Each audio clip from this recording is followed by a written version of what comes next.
Once again, good morning to you all. I am Bhavani Arigala. I work as a lead business analyst at Amadeus. Quick intro about me. I have been like 10 years in the career and not much into innovation until recently. But once I came into it, I couldn't come out of it. And basically, when we talk about innovation, it could be thinking out of the box, it could be being creative, it could be anything for that matter where we are trying to enhance something out of it. But is that enough? Today we will hit the very cornermore cases of innovation, trying to understand what is needed for an industry to be innovative. What happens if industries don't innovate enough? And we will also see what exactly is thinking out of the box mean. And we will try to understand what is the loop we fall in, the catch-22, and how we are trying or struggling to come out of it. So with that said, so this is me, like I've already been introduced that I'm a mom of two, and in terms of innovation, in the last 1 year, I have filed a couple of patents, know-hows, and I'm one of the finalists for Graham Bell Awards of the 13th edition, which happened recently. And thank you. And I talk about innovation at multiple forums. I represented Amadeus in external cross-company training. So I attended one in Honeywell, where to share my experience. So this is in short about me. How many of you identify these?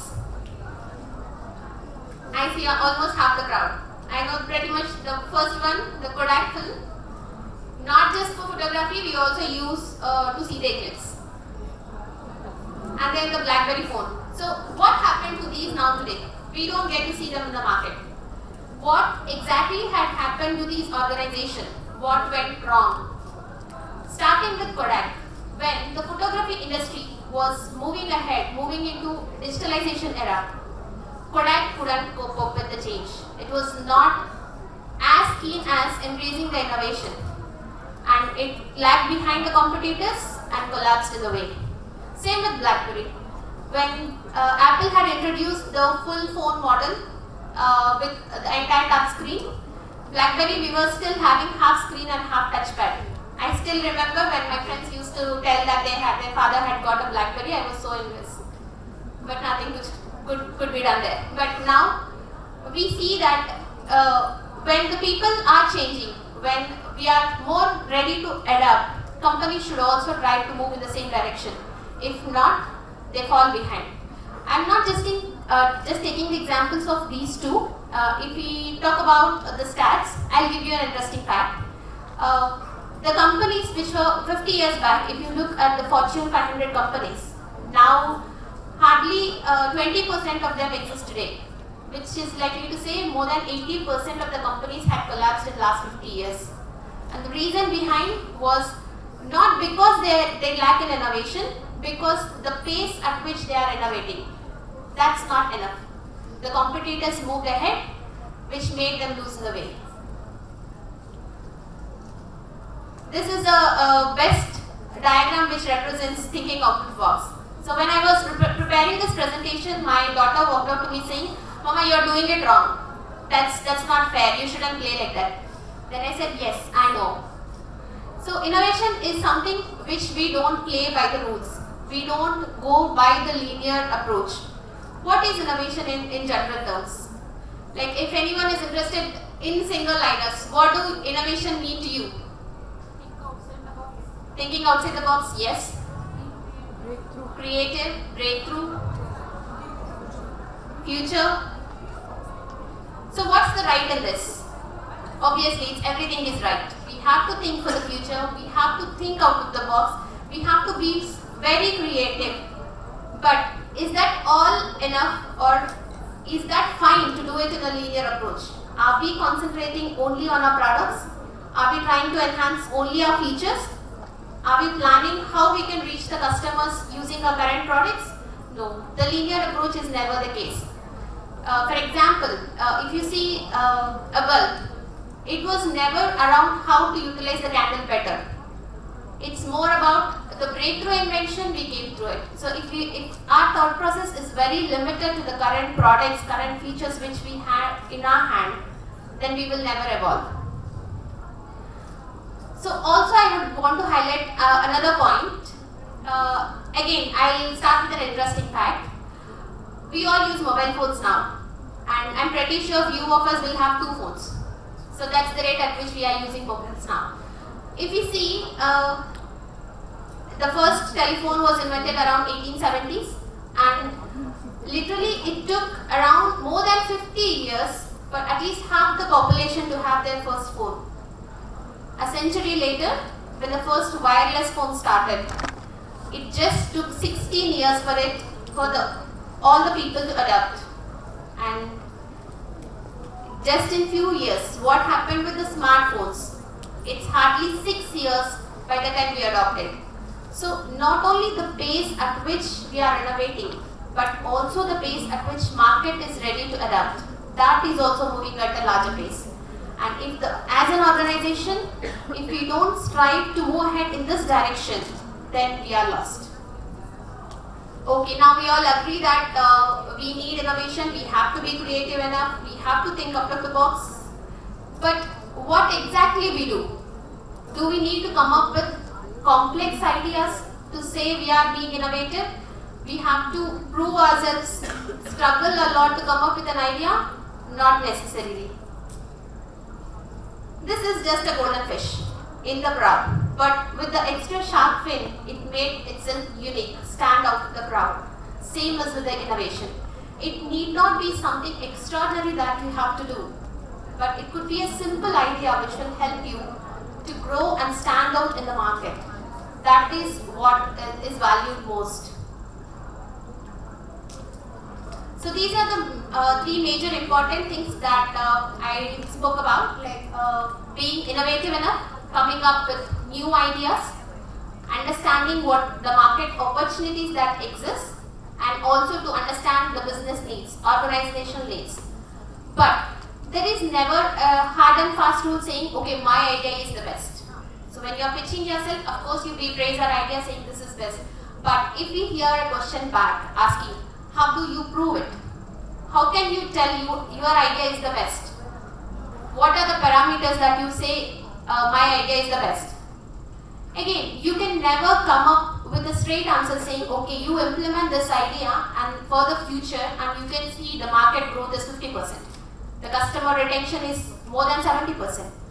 This we can never answer when we are pitching in our ideas.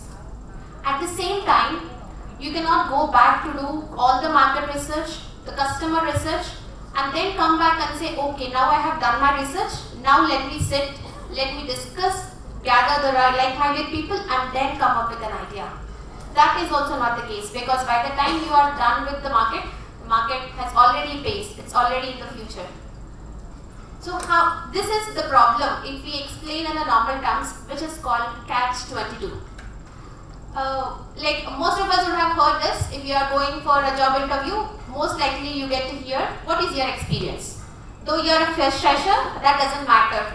We still get that question, what is your experience?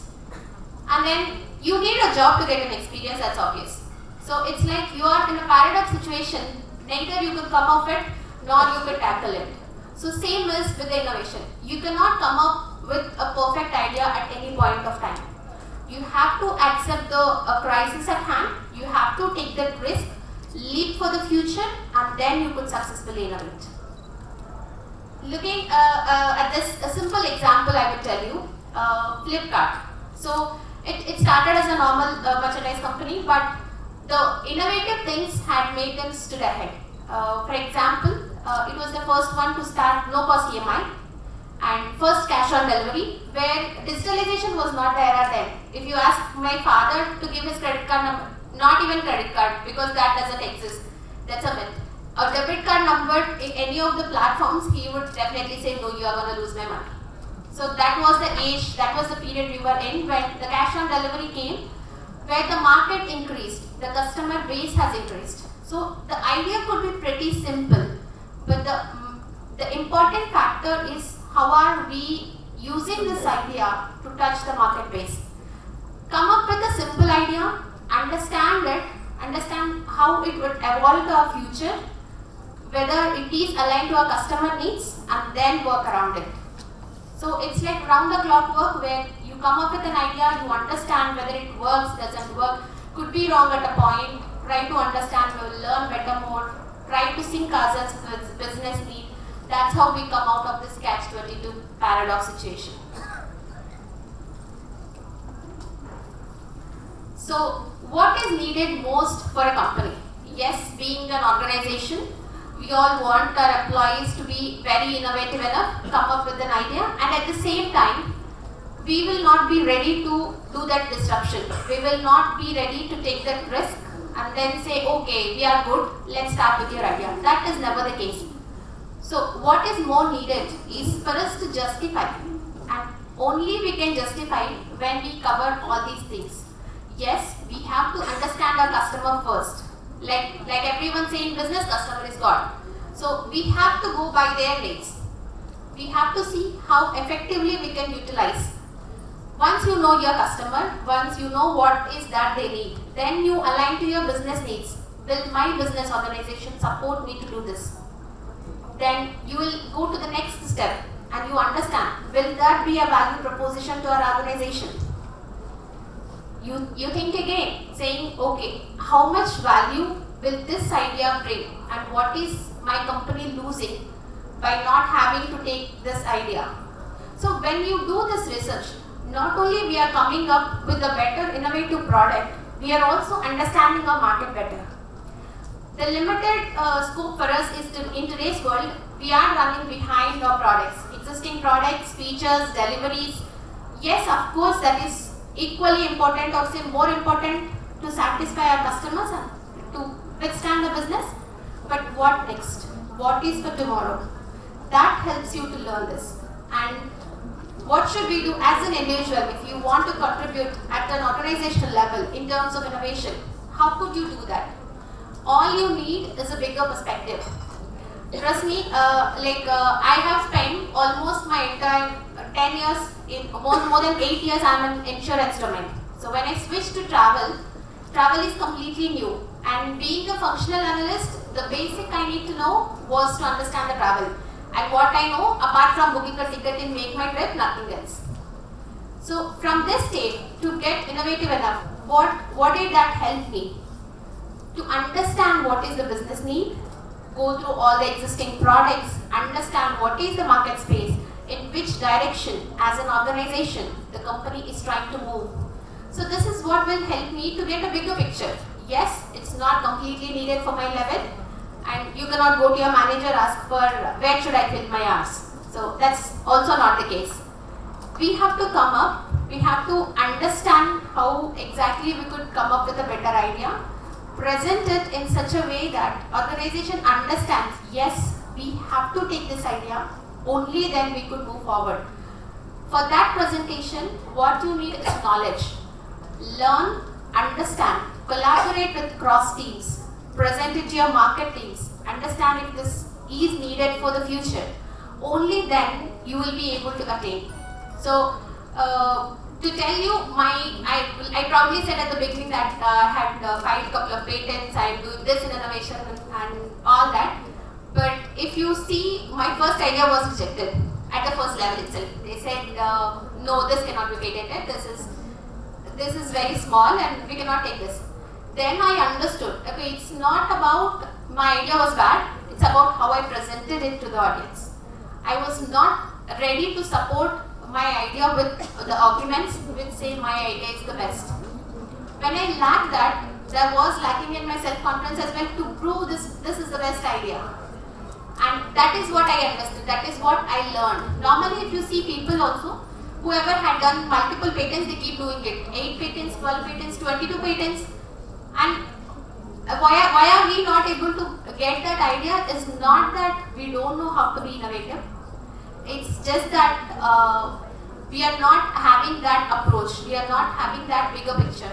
Once we do know that, then we know. And from an organization perspective, organization will also be keen to understand your needs, to help you grow better, to provide you with the knowledge base that is needed for you to explore. So with that in mind, if it still continue to grow, that's where you are ahead of the market. Employee and employer as well, when collaboratively work together to build this innovative mindset, that's when there is a perfect innovation in place. So to continue on the basic, or I should say, like the minimal requirement of how I should start my innovation process. Be it any organization, be it any industry, you have to start understanding your company's vision. What is the vision? Where do your company plan to move ahead in 5 years, 10 years? Just get a bigger picture. You need not understand it at a higher level. Just the basic knowledge of this is the company's plan to be in future. Once you know that, then you start understanding your existing products. Okay, this is my product scope, this is my product range, and this is the areas my company is keen on investing. Once you understand that, then you know the better direction to invest your time in terms of innovation on what I should practice more, what I should understand more. When you start approaching in this mindset, this is where your innovation will be fruitful. So touch base on my employer. I work for Amadeus. We are a travel technology solution provider. In 2019, we are top 10 in the Forbes magazine. So we basically have across multiple products. Just as an information, if I should share, we have around 686 millions of bookings which we have done using our platforms. And what had Amadeus helped me? So I should really stick to that platform to say, when I moved out, my concentration was mostly on the product, what I should do, what I should use for my delivery. It was very limited. The way I look at my work was very limited. Write my specifications, deliver it, I'm done. But as in when I see these platforms growing where there are opportunities, that's what I have got from Amadeus, the platform to think and grow. So when I started putting my effort in that direction, then the results were magnificent. And if you say, I'm one of the person where sitting in the audience when someone says talk on innovation, I was like, okay, it's not my cup of tea. No point in attending the session because I would not get benefit out of it. But from there, in a 1.5 year of span, I am here on the stage talking about how to be innovative. So that had helped the help I had got from Amadeus to grow. So with that, I wanted to take a pause and see if the audience has any questions.